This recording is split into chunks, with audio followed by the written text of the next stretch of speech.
Hey guys, and welcome to number 7 for our live home streams while we sit here waiting for quarantine to end and for things to go back to the office. I'm Will. I'm glad you guys are with us. Today I'm going to be continuing work on the Ronan, the Accuser model that I started last week. This miniature has been great, and I've had a lot of fun just putting some colors down on it. So if you didn't check out that video, be sure to do so. It's available on YouTube right now, so you can go see how we started this bad boy.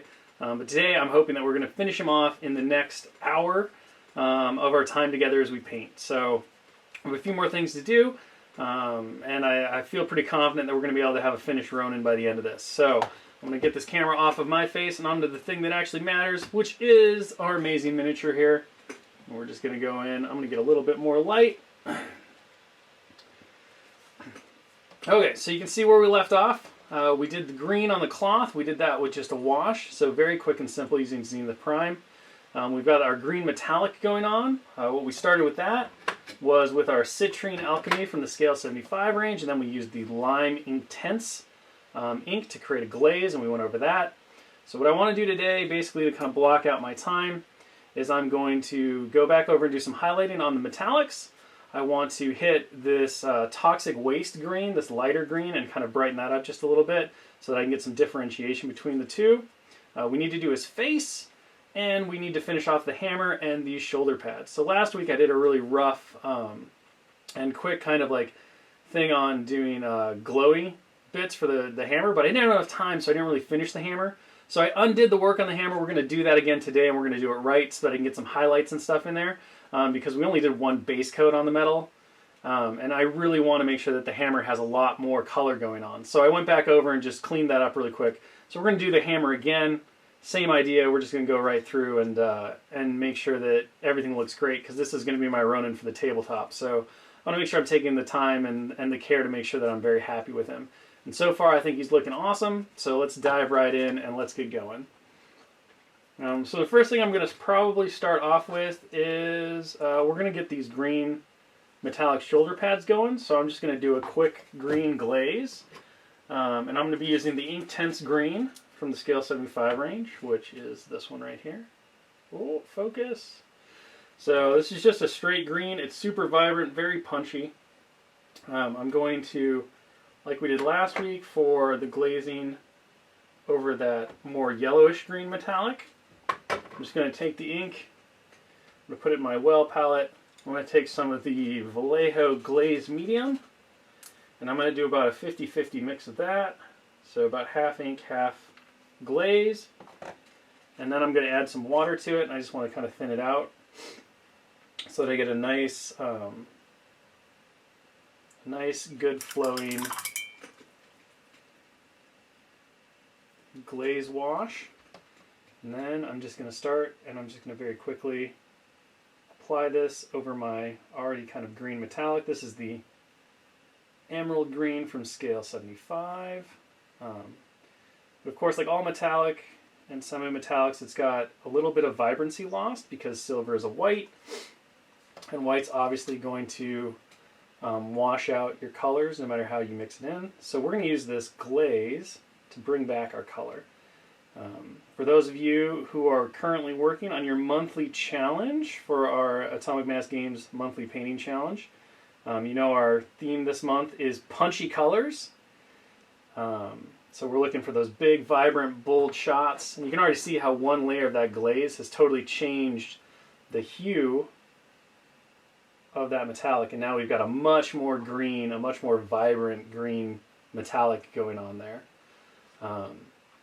And so I'm going to probably do 2 to 3 of these little glazes just to really punch up the color, because I want to make sure that I'm meeting our monthly challenge for our painting challenge. Be sure to submit anything that you've got going on, so anything that's nice and bright or that you just feel particularly proud of, we want to see it. And potentially it'll get featured on the Atomic Mass Games social media and stuff. So, alright, so we're done with that. I'm going to let that glaze dry. It's really important that you give your glazes time to dry completely before you go to the next shot. So we're done there. So the next thing that we're going to move on to is I think I'm going to start highlighting that citrine gold on the cloth. So again, I'm going to go back to my Citrine Alchemy, which we used for the base coat. And I'm going to actually, just to give it a little bit of color, I'm going to mix in a little bit of that lime ink. Just a bit. Because that Citrine Alchemy, which looks like this, is very, very yellow. And as you can see, our glaze brought that yellow down to a bit more of a green tinge. I do want this to be a highlight though, so I don't want to take it too far to the green, but I want a little bit of that green tone in there. So I'll show you on my palette kind of what I looked for. So here's my really dirty palette. Here's the base color. So this is what came out of the bottle. This is the little bit of that lime green that I plugged in. So you can see our two different values here. So I've got the green that's still very, very bright, highlighty. I've got my pure yellow over here, which just came out of the bottle. So it's just the tiniest amount of ink. Again, your inks are really punchy, so you got to watch what's going on there. But I wanted to tint it just a little bit. Get that back into focus.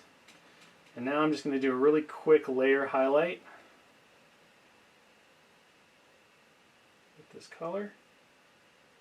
Just kind of like pop out where I think light would kind of zing and hit in, especially on that hood there. So this is just kind of bringing it back, pulling it a little bit more away from the green, but keeping that tone. And again, because my paints are nice and loose and somewhat thinned out, no paint is going to be completely opaque. So even if you paint completely over a color, you're still going to see some of the values of the color underneath. So I'm just trying to do some really thin edge highlight layers here. So I'm painting on pretty good amount, but I'm trying not to hit everything. I want to leave some of that darker color in the recesses and stuff. And this is just going to help those colors pop and give it a bit more volume. And like we've talked about before, the real thing about miniatures painting is that it's a three-dimensional object, so all of your help is there. All those shapes and forms that you need for the eye to see are already right there.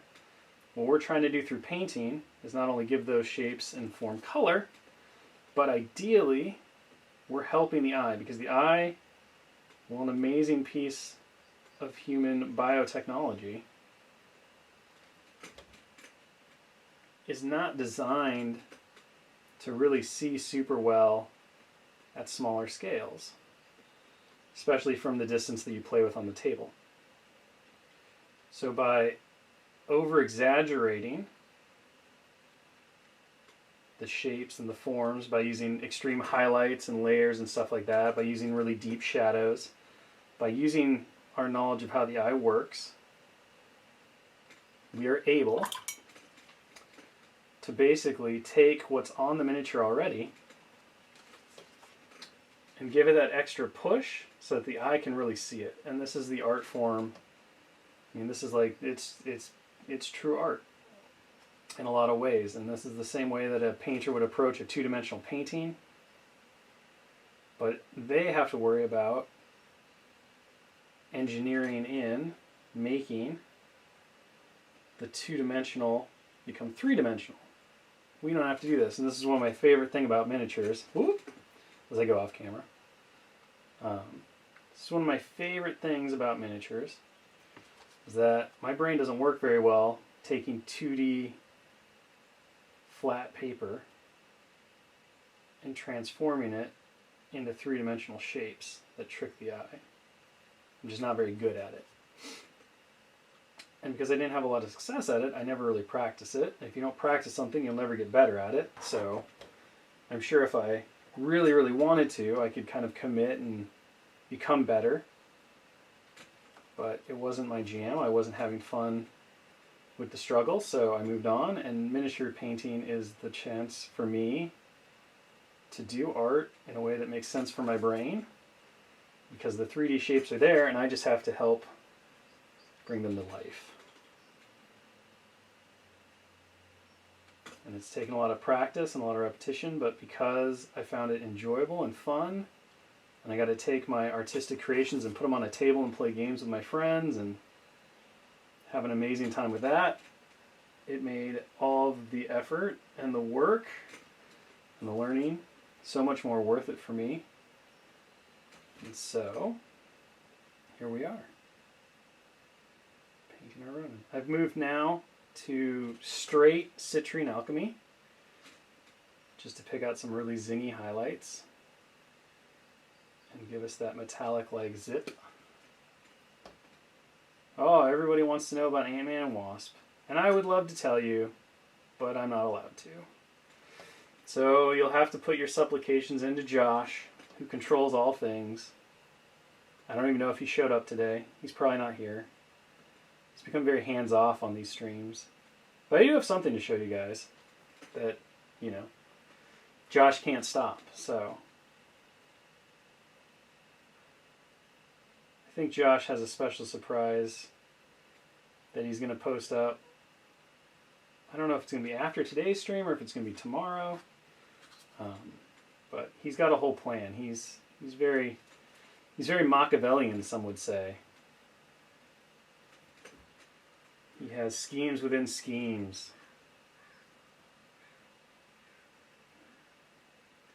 But a lot of really cool stuff coming up. And I had actually not seen that Ant-Man and Wasp picture that he posted.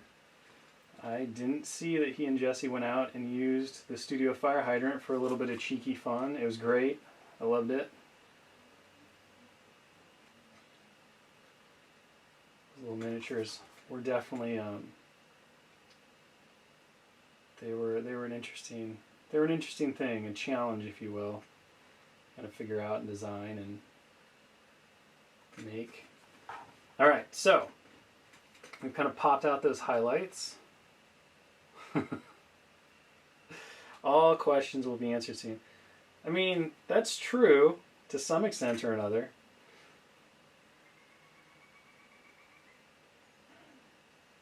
I might have to take a little bit of culpability in the fact that Josh's plan did come from something that I told him not to do necessarily, but a suggestion that I had. So we're just going to get in there and hit this face mask really quick. Brighten that up a little bit. I think we're feeling pretty good on this armor. So we got kind of the pop that we want. We got those zings going on. Pretty happy. So we can call this just about done.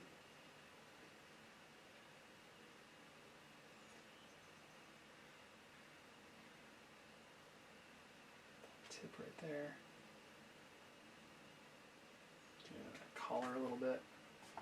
Alright. So I'm pretty darn happy with that. I think at this point I will call that some done yellow-green metals. So there we go. So I think we can call most of this tunic done.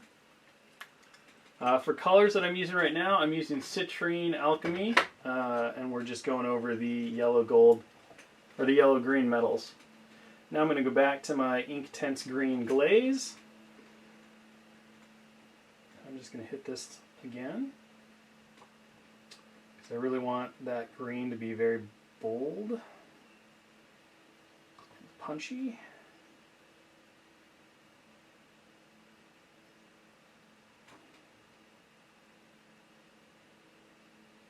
This time I'm going to focus that glaze a little bit more on the shadows and stuff, but I still want a really smooth and even application for everything.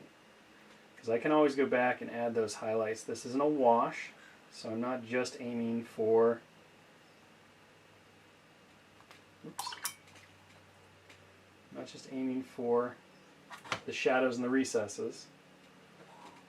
I want this to be a very even kind of coat over everything, and if it starts to sneak away, I'll just wet my brush down and I'll pull that color off of where I don't want it, kind of like that. There we go. One of the things that I've been thinking about is whether I like this green color as is. So we're going to do a little experiment. We're just going to come back here to his back flap. We're just going to slap this green glaze on top, and I'm going to decide if I like it or not. And the reason I'm doing this back flap is one, so that definitely amped up the green. It didn't ruin our color though, so I think that I might go with it. Just because it gives that little bit extra punch, and I do really like my MCP miniatures to have that punch. So, we're just going to hit these really quick. A very quick glaze. Now if I hadn't liked it, I could have just used my wet brush, and I could have just mopped it all up and taken it away. But this will be a really quick and easy way. And one of the things that's nice about doing glazes like this too, regardless of how you highlight, and I talked about this a bit when I did the layer video on Red Skull, but doing a nice thin coat of glaze, because it only tints the color, it kind of blends all of your really noticeable kind of variations in colors, and it mellows them out a little bit, so it really smooths out your transitions and your blends, and it does give you that extra punch of color. And like I said, this really just comes down to the eye of the beholder. Some people like those more natural, you know, gritty, real tones. I've always been a fan of really punchy, bright, poppy colors. Especially when it comes to like my comics and my animation and all that good stuff. I like really seeing those colors come to life. I feel like it emphasizes the over-the-top heroic nature of everything. It really makes it look good on the tabletop. Like all of the terrain that I've painted for the game so far, I've really tried to dive into, not necessarily comic book style, although I think that's a really fun technique. It's not the technique for me. But to kind of get that same flavor without doing some of the more comic book style over-exaggeration, like the really harsh black lining and the hatching and stuff. I like to find a mix. And again, that's just my creative, subjective desire and like. And everybody's going to be different, and I think that's the other awesome thing about anything to do with creative expression is that nobody's right or wrong. You just get to do what looks good to you, and you know, hopefully these techniques are something you can take away and go work with and see success with in your own stuff. And that's another reason why, and Dallas has talked about this too, a lot of our kind of painting streams, we talk more about theory and technique, and that's because we don't want to tell you how to paint. We want to show you. We want to teach you the tools, give you the toolbox you need so you can go paint. There's a lot of really great like how-tos and direct tutorials and kind of like paint by number style things where it's like, you know, use these exact colors in this exact way and you'll get this exact result, more or less. But you know, our philosophy and goal has always been like, well, what if we just explain to you how these things work? You know, here's the hammer. This is what a hammer does. These are the things you can use a hammer for. And you go and you take that and you make something that is very uniquely your own. You know? And to me that's kind of the hobby. And there's a place to start where you learn, you know, you learn by doing, and then you take that and then you go and you start exploring it in your own way and you make your own techniques and all that stuff. Combining things in different ways and different theories in the way that you like. And I think as long as you're having fun with it, it doesn't matter. It doesn't matter what technique you use or what results you're getting. If you're having fun and you like what you're making, then that's all you ever need. You've succeeded at the hobby. Okay, so we punched up that green. I'm actually pretty happy with that. I'm very satisfied with where we're at. Just going to pull some of this pooling because I don't want it to pool. That's not my goal.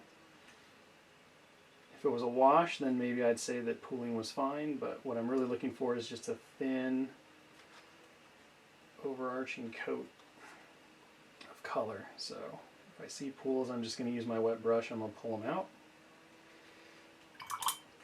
Because as we've talked about a few times when dealing with washes and glazes, a wash you want to pool in the recesses. It's there to give you shade. A glaze is like taking a thin piece of cellophane and just layering it over the entire thing. So you want evenness, smoothness. It's not meant to make anything darker or lighter. It's only there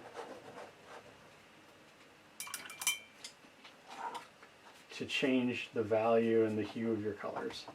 Okay, so we got that done. I'm going to move on to the face, and for the face I'm going to use a mixture of this Hellbound Flesh, which is very speckly in the bottle, but when it comes out it's like a bluish gray, but it's not quite blue enough for Cree Flesh, so I'm going to use, and I apologize, there's no name on this paint. It's from the Fantasy and Games line, but I apparently got a misprint on my bottle, so it's a light blue. We're just going to mix those two together to kind of make a little bit more of a bluish gray. Kind of show you what that looks like here in a second. Alright, so there we go. So you can see kind of how I mixed it up. It was a little dark first, then I got it to the light point that I wanted. So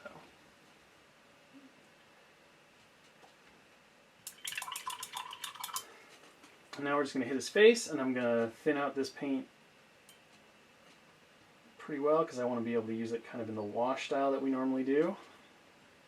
So I'm just going to turn it into a little bit of a wash using some water and a little bit of medium. I'm going to come in. We're just going to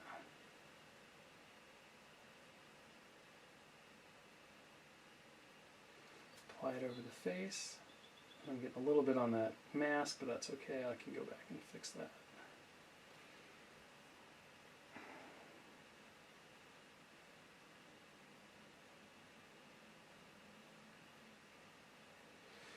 So we'll come back and clean that up here shortly. Use a bit of a wet brush here to pull it out of his mouth a little bit.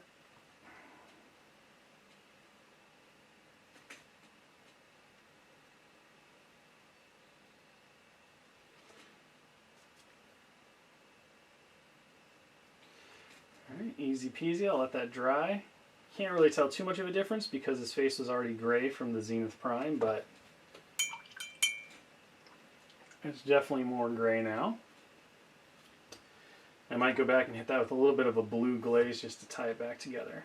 But for the moment, pretty happy. We're going to go to that Toxic Waste Green, which is what we used for the really lime green pants and the belt. Ooh. The cat jumped on me. Jumped!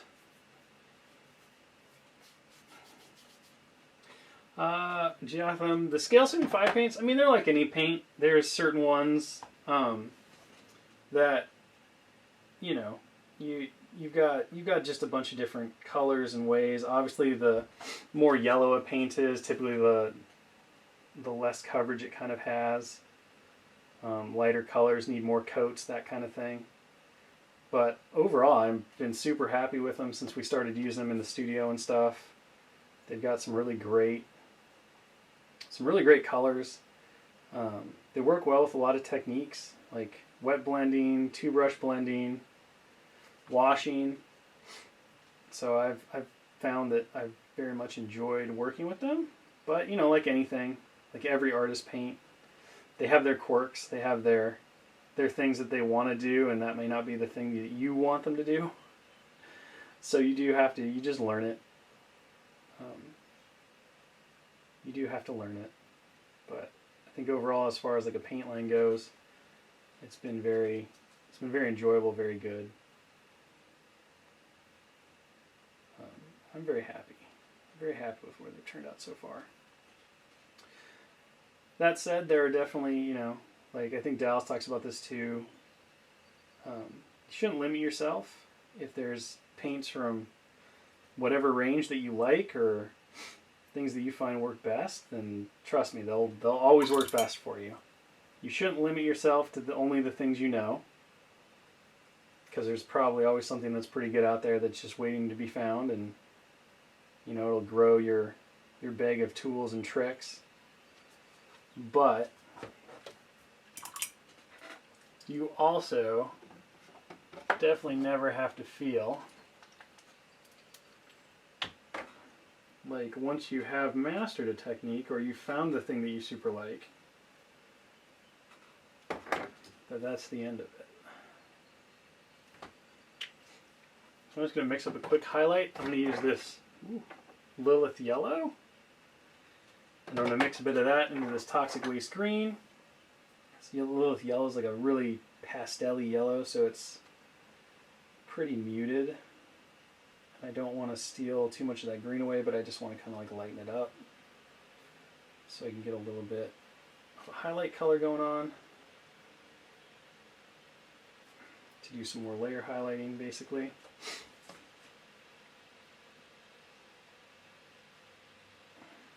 Again, I'm just kind of sketching out some layer highlights by drawing lines where I think that light would go. Pop these things out a little bit.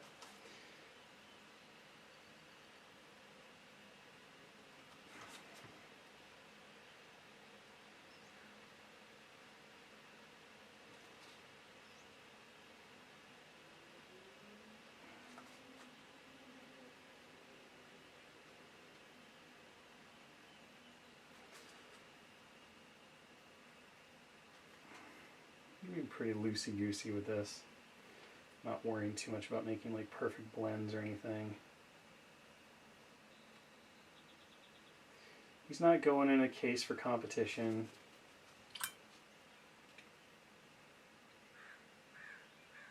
Anything like that. He's just going on the table to be cool and to beat some faces in.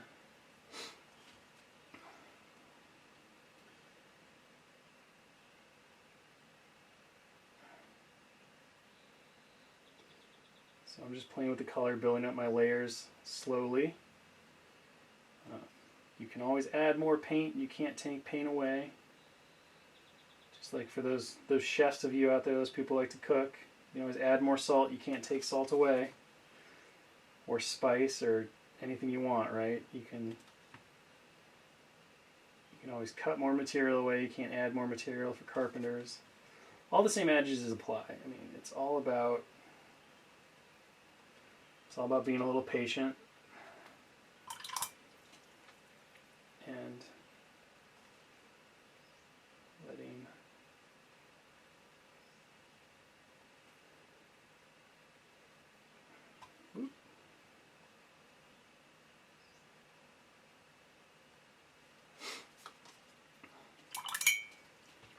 you just let that time that you need to make sure that you're doing it right. That's not what I'm looking for. This might work. This one? Yeah. So we're going to use this white sands, which is a little bit of an off-white. It's not quite as yellow as I normally would want, but it'll work. And I'm just going to make one more highlight color for that toxic green. Just for some like really poppy zings on the cloth.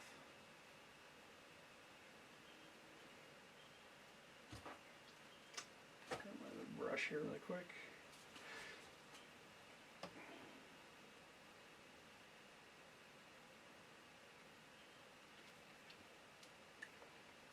At this point, because this is a pretty extreme color, I'm going to use my second brush just to kind of help smooth out those blends a little bit. Just a little bit.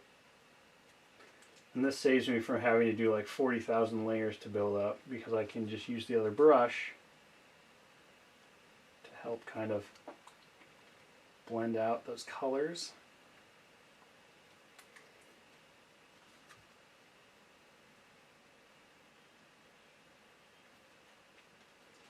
So that they look smooth and even and all of that.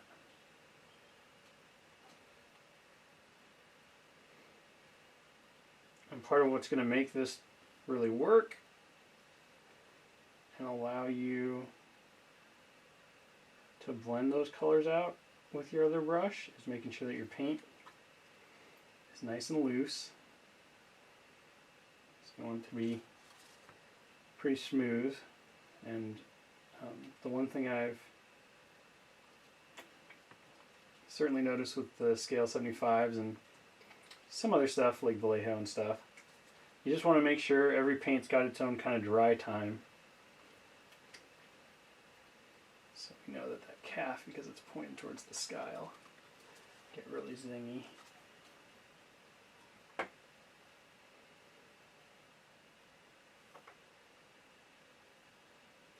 You can always cover up paint. You can't necessarily take it away, but you can cover it back up. And that's a great way to go back and correct things when they go horribly awry. That's where the orange went. Last week we were kind of crunched, but I really wanted to do the glow on the hammer. But because we were going fast, I wasn't able to highlight the hammer. And we're going to get a much cooler final effect on the glow if we do the highlights for the hammer first. I think that's about where we're ready to go now. So, all right. So we got that going.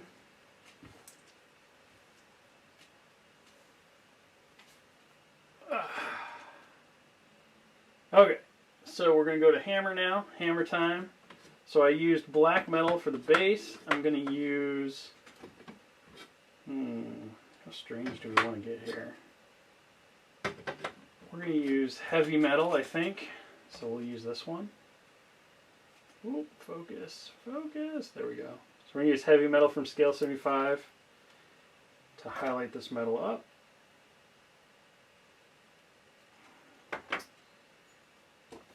And get that out. I'm going to reach over and grab my dry brush. Because we're going to dry brush this bad boy. But I don't have, that's okay. So I really like dry brushing as a technique for doing metallics, especially like steels and golds. It gets you a really nice looking result really quick. It gets you a pretty... so I'm doing a pretty heavy dry brush here because I just want to build this color up.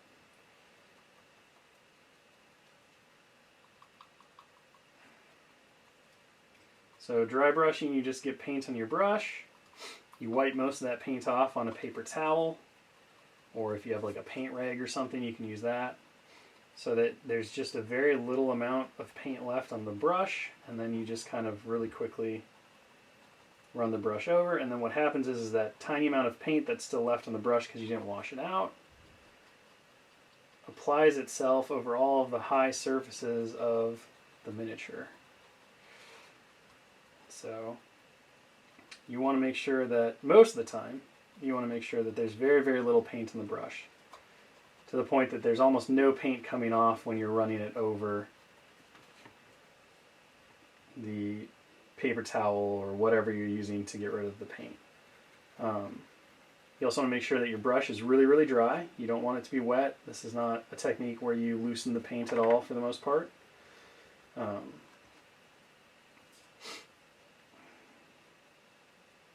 See some of my green ink like snuck onto the hammer, so I'll have to fix that, but that's okay. And then the way that you build up color when you're dry brushing is just layer by layer. So you just continue to apply progressive steps of the dry brush. And the more you dry brush over and over and over again, the more color you're going to build up and the brighter it's going to get.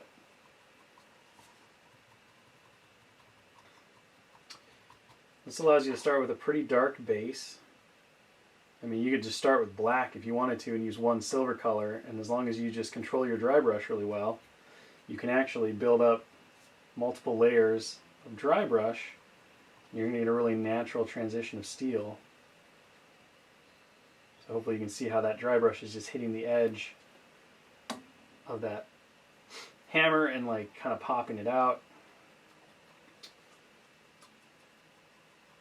It gives it a nice texture. That's the thing that I really like about dry brushing for like stone or for like metallics, is that it gives this texture to the finished look that feels really, really natural and really real.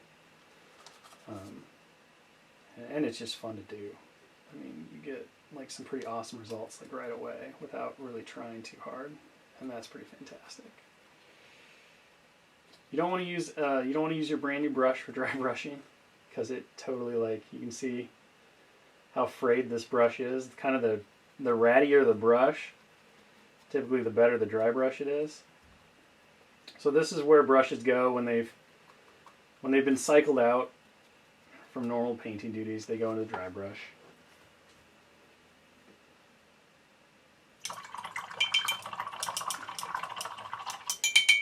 All right. So there's a dry brush hammer.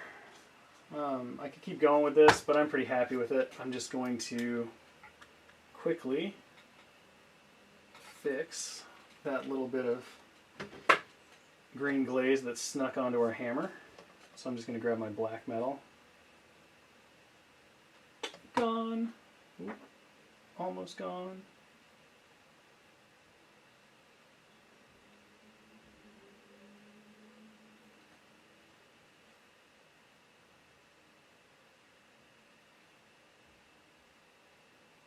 There we go. Green dot is gone. Hammerhead's looking pretty good. We're going to do one more dry brush with speed metal, which is a really bright silver.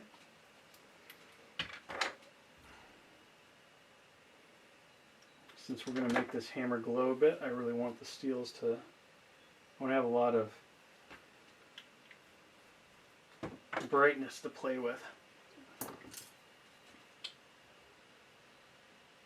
And this is a very, very, almost a pure white metal.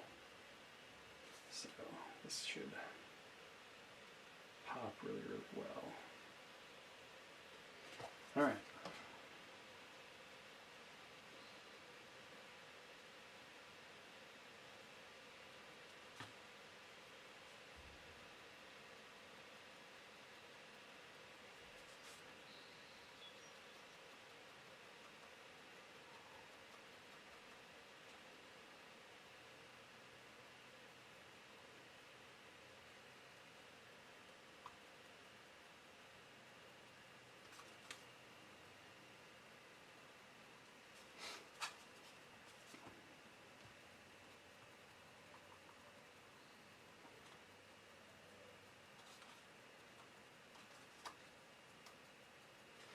Here we go.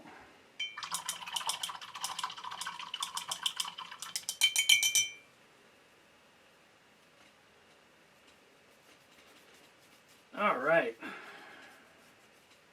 Yeah, PVA glued brushes. That's true. Do a lot of PVA gluing. Okay, so here's where we're at. We're doing pretty good.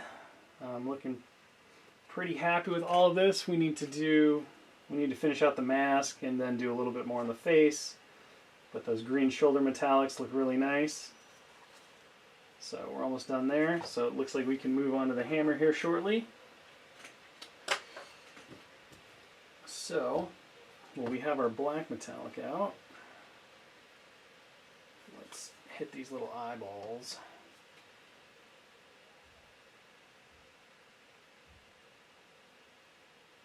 Since those are typically kind of black. in the comic, but we're doing them a little bit more like a metallic rather than flat color.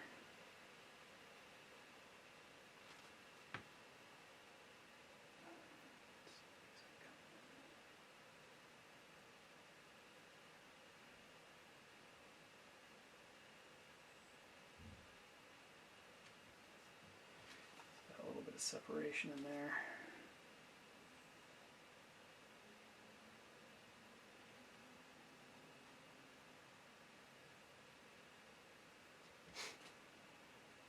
There we go. Back to my citrine alchemy. Just pop it up a little bit on the nose.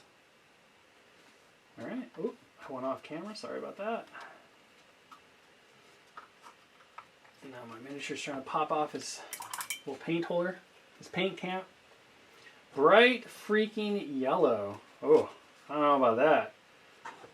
That one seems like it'd be a little bit of a challenge here. Bright freaking yellow.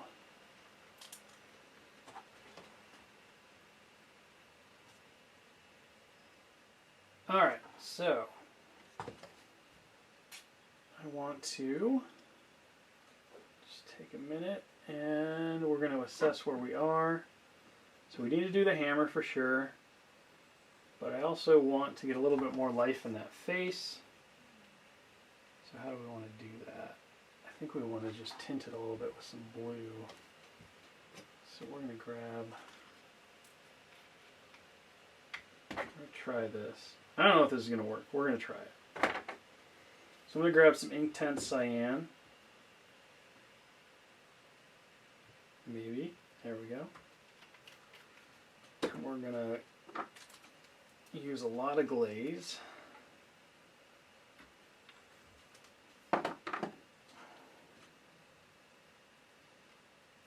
And just a little bit of the Inktense. Because again, that stuff is really punchy.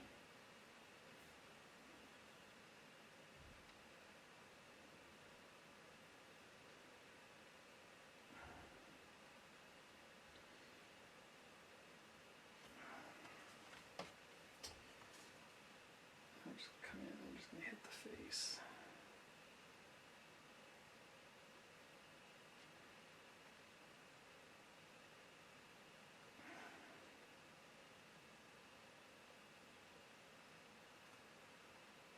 Just want to get that Cree blue skin going on, you know?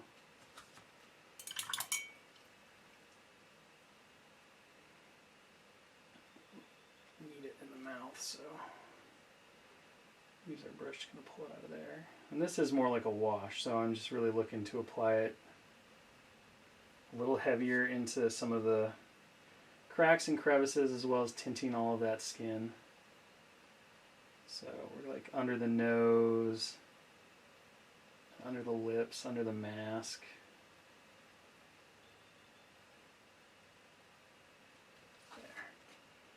There, that gave us that blue tinge we were looking for. That comes through a little bit. Okay. Hammer time. Now's the moment of truth. We gotta color this hammer again. So last time we did red. Showed how that worked. Bright freaking yellow. We got the purple. Blue is pretty classic.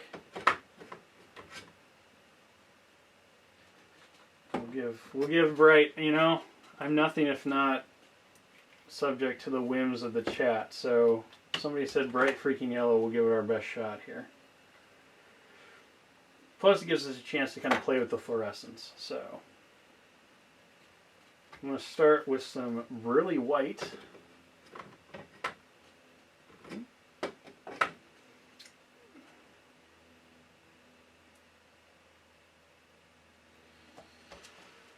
And we're just going to run this heavily into these cracks.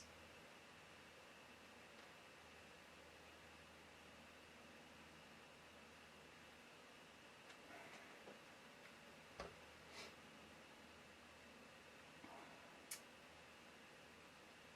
this up. got to use so much of it just to make that color the way I want it. It'll work because I'll probably have time to show off the thing that I want. So I'm trying to get most of it in the cracks, but I'm letting a little bit of it spill over, because obviously as things glow, you get that OSL, that ambient spillover, so I'm not too worried if things go over. But in order for this to really sell, it's going to have to be pretty darn bright, so we'll see how that goes. But the Burly White is the Fluorescent from Scale 75. We used it when doing the Hammer Glow last time. It's kind of like just a really pure white metallic. It's definitely got metal flake in it, so it's very shiny. I don't know how much the camera is really catching right now, because the effect is pretty subtle next to the other metals. But definitely does its business. Let's go around that.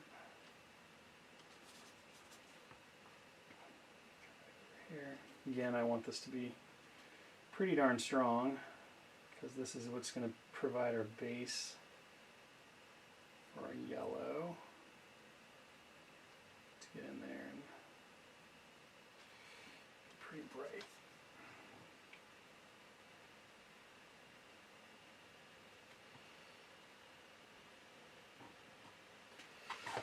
Okay, so I'm going to say CP10. You found today's secret password. So this came in the mail over the weekend.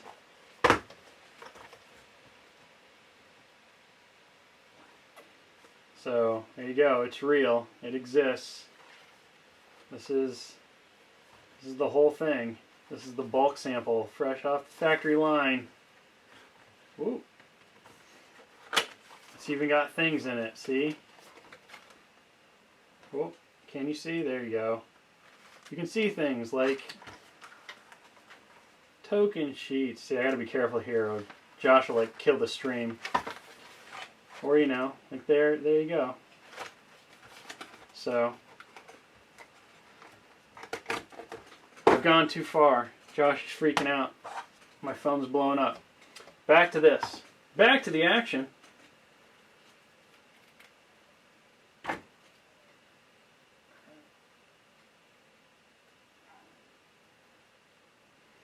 Okay, bright freaking yellow.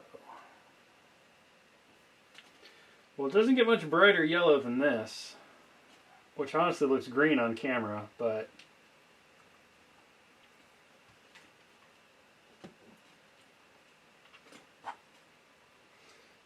okay. So we're just going to start by using this fluorescent yellow.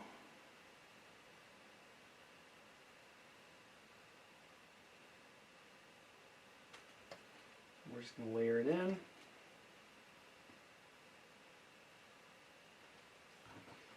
This stuff does have a bit more of like a green hue to it because it's fluorescent, but I think it'll work.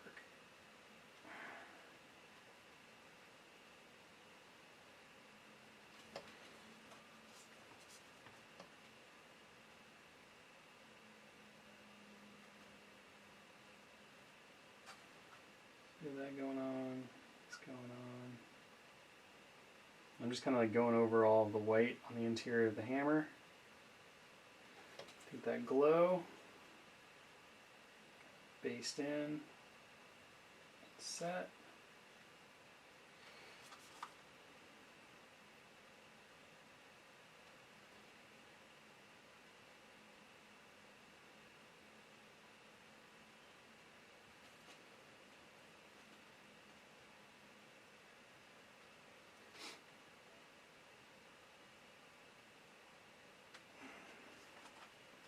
So we're just building up kind of our base. So the white isn't supposed to show right now. I'll go back and add some like hot spots basically in a second. But because yellow can be really hard to layer on top of things, I'm going to just go through and do all the yellow now. And then I will go back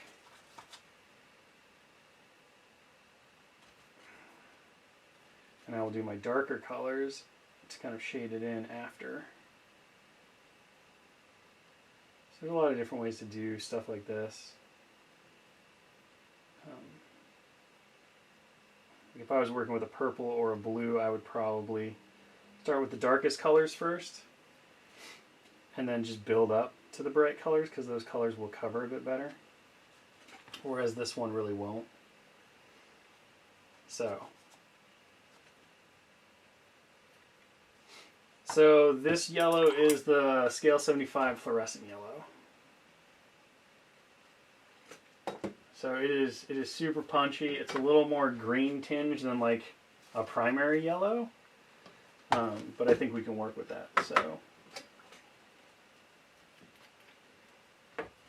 now we're going to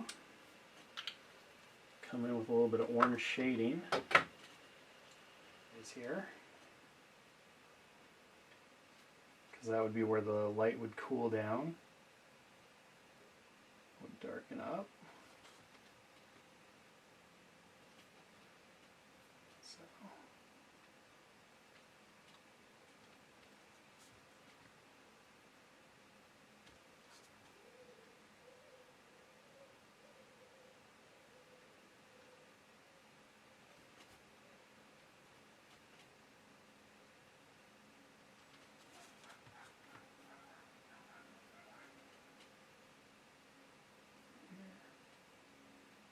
This is when I get really quiet because it just is a bit of a think.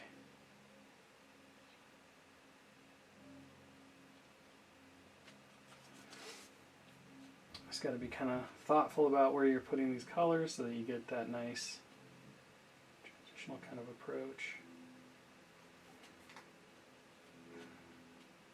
What's going on? Mixing them out.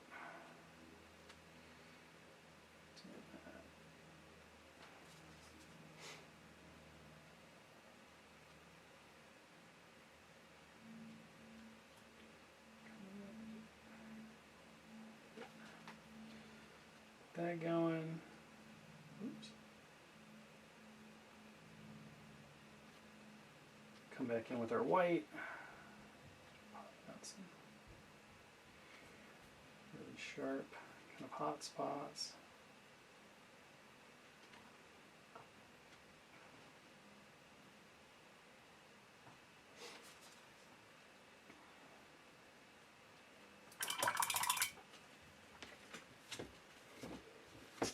Then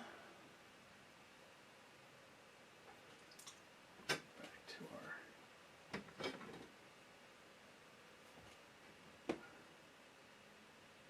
Shreve metal, black metal. So then I'm going to go back to my mid-tone steel, which was heavy metal. I'm just going to kind of clean up some of these lines.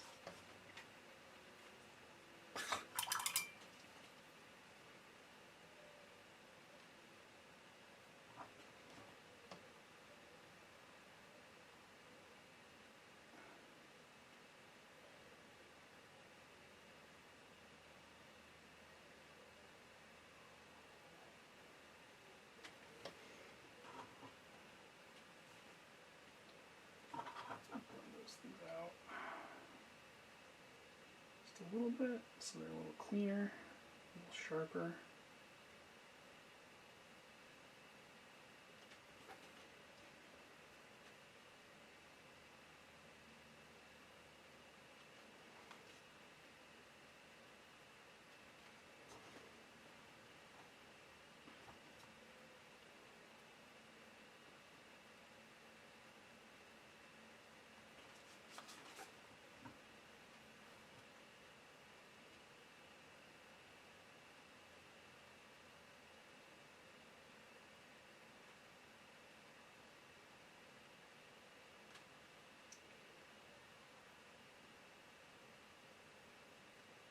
I'm just using the edge of the brush to kind of very gently go over that inner circle of metal so that it's not covered in the color, but you get that little zing of metallic on top. to make it feel like it's a glow. So I don't know if we wound up with like bright yellow, because the fluorescent definitely looks a little more green. But we got something bright. If we really wanted to, we could turn this back to red really easily with just like a little bit of red wash on the edges and such. That's probably the money angle right there. It feels very, very like 80s style laser tag. Just bazap! This probably needs a little bit more work. But I think we could get there. I think we can get there. Just a little bit more.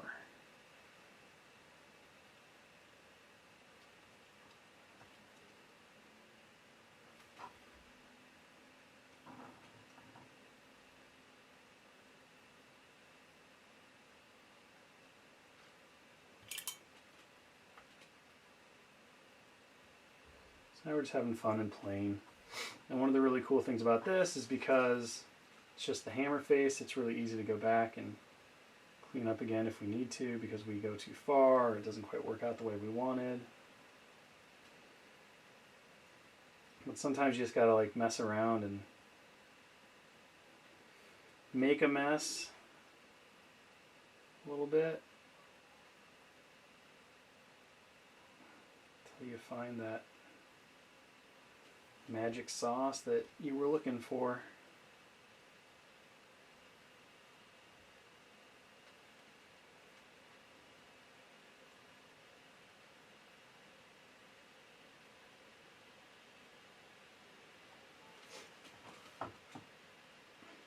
There we go. Let's get a bit more. Oops. Let's get a bit more to where we wanted it.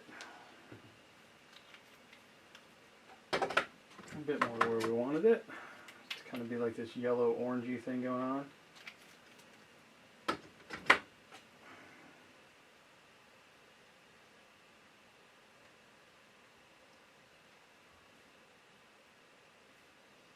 Just to make a nice little hot spot here.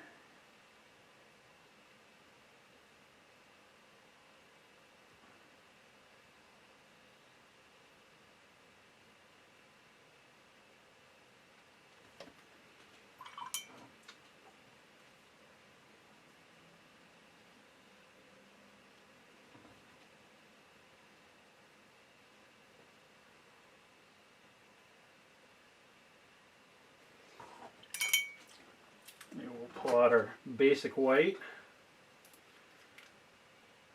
our purity white from the Fantasy line.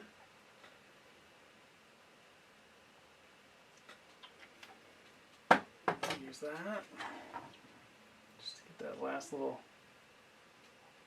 touch of brightness in there.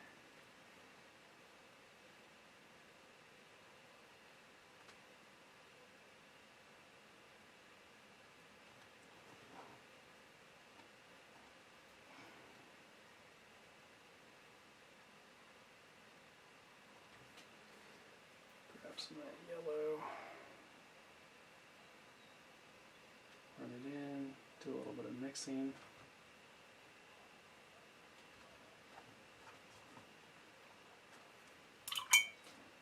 Let's go back and clean up that line a little bit.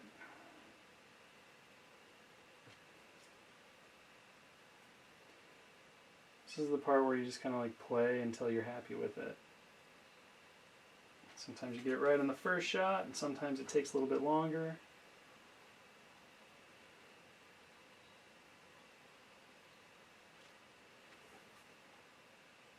Put a hot spot in that center point.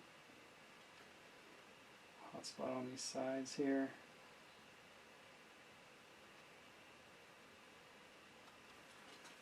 And our hour is like up. Josh is going to start like screaming at me here in a second. It's okay, we can finish this.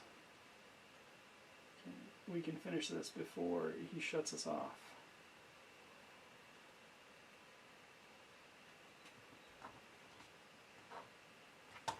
Alright, there we go. There's our wild not pure yellow, but, you know, yellow-inspired laser tag hammer for our Ronan. Face is basically done. I might go back and just touch up, like, his chin.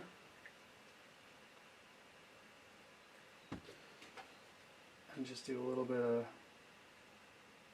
boop on the nose. Boop on the chin. Upper lip a little bit.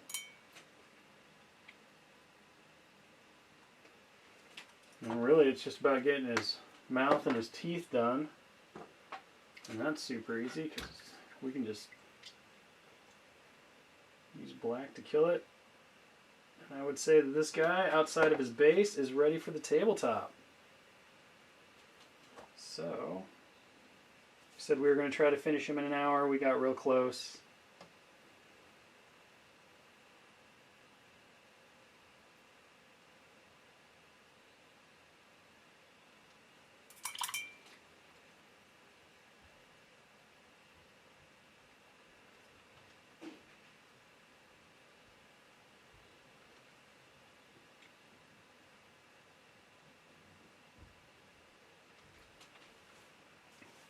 Alright, there we go.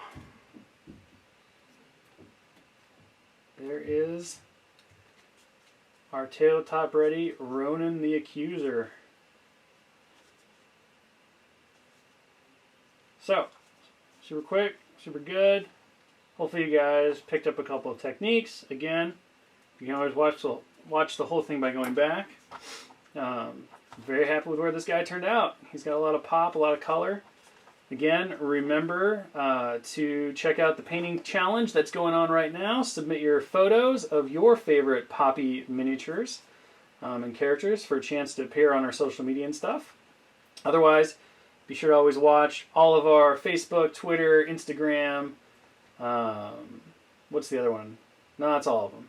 And our website.